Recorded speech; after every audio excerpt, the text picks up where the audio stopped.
韩国的财阀有多会玩，只因自己的爱犬喜欢这名女孩，他便在女孩酒杯里加入神秘液体。随着女孩一饮而尽，财阀的脸上露出了得意的笑容。可以说，这条狗所享受的是无数人一生都无法企及的奢华，就连脖子上的项圈足以抵得上一套豪宅。可他的爱犬不慎撞到了一名女子。 빨리 안 묶어?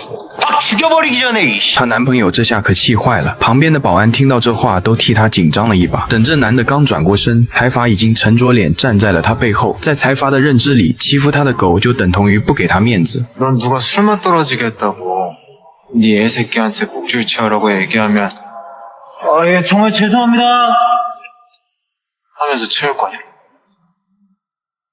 이 새끼가 지금 뭐라는 거야 이씨 这男的还没搞明白自己到底惹到了什么人，还在那边大喊大叫。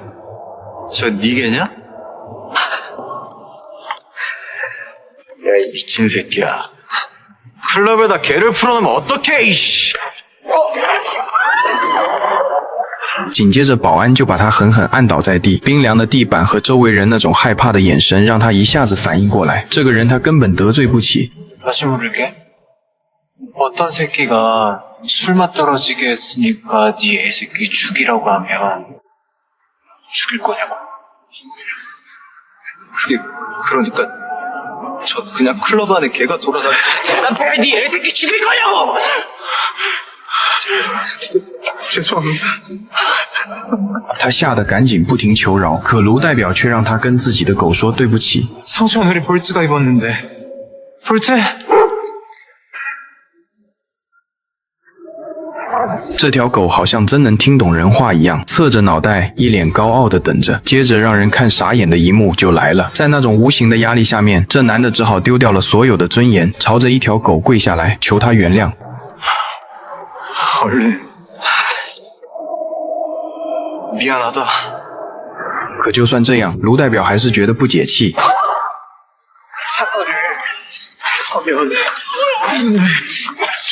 사과를 해야지 우리 볼트가 오케이 할 때까지 直接一顿狠揍，把人最后那点脸面也给打没了。 이 새끼 내보내 목줄 채워서 在他眼里，自己的宝贝狗被吓到了，就得讨个说法。而他讨说法的方式，就是满足自己所有的欲望。接着，他的狗把目光转向了旁边一个毫不知情的女孩。这时候，一个阴险的念头就开始悄悄冒了出来。碰巧，这个女孩是那个白毛的粉丝，而白毛正是卢代表身边最听话的一条狗腿子。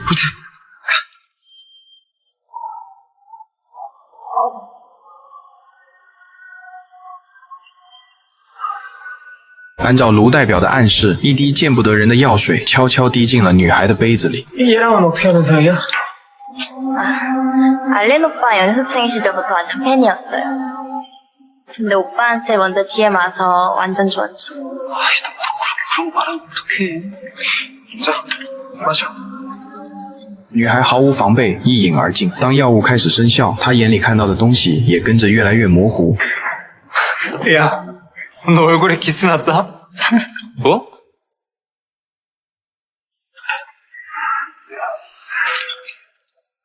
야, 니네 오빠 공연 며칠 안 남은 거 몰라?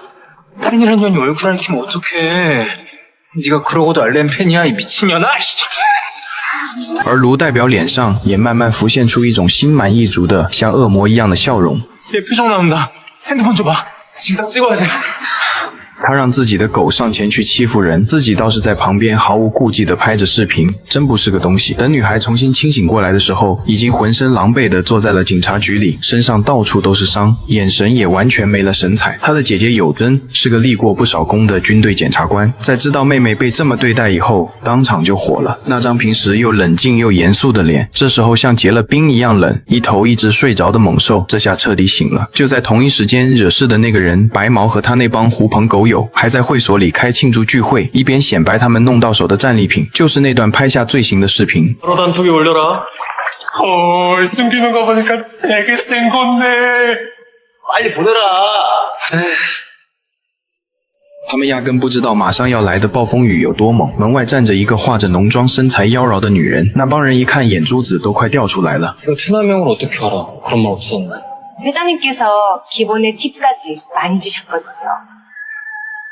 这帮傻子还以为是主动送上门的好事，半信半疑就把人放进来了。可他们根本不知道，眼前这个看着妩媚动人的女人，正是刚刚脱掉军装、换上战斗装备的复仇者有真。她一句废话都没有，直接开门见山。 전 집 8주 나왔다. 응? 누가? 세나 말이야. 너랑 노태남이 카르텔에서 세나한테 한 짓. 폭행강간 8주. 심리치료는 그보다 더 오래 걸리겠지? 아마 평생? 那伙人一听，先是愣了一下，接着就哄堂大笑起来。他们跑到门口看了看，发现有真真的就一个人，这才彻底把防备放了下来。在他们看来，这不过是个不知深浅的女人跑来送死。白毛随手拿起一根高尔夫球杆，一脸坏笑的想要跟有真动动手。他以为自己才是猎人，却压根没想到他自己就是那只猎物。姐姐今天就让你们见识见识，高跟鞋不是用来走路的，是用来踩脸的。战斗一下子开始，又一下子结束，有真每一个动作都干净利落，招招要命。这帮平时养尊处优的富家少爷，在他这个经历过严格军事训练的高手面前，脆弱的跟布娃娃一样，眨眼功夫全都倒在地上嗷嗷直叫。 핸드폰 내놔. 이 근데 태남이 형도 연관된 거를 가만히 않을 텐데. 노태남 상대할 수 있겠어요? 这一屋子鬼哭狼嚎，却一点都没让有真的表情起变化。他只是冷冷的拿过一部手机，当着所有人面拨了一个号码。 끝났어. 와서 처리해줘. 他到底在给谁打电话？面对能一手遮天的财阀，一个军队检察官的复仇，又会闹出多大的风浪 ？OK， 我是大远，我们下集揭晓。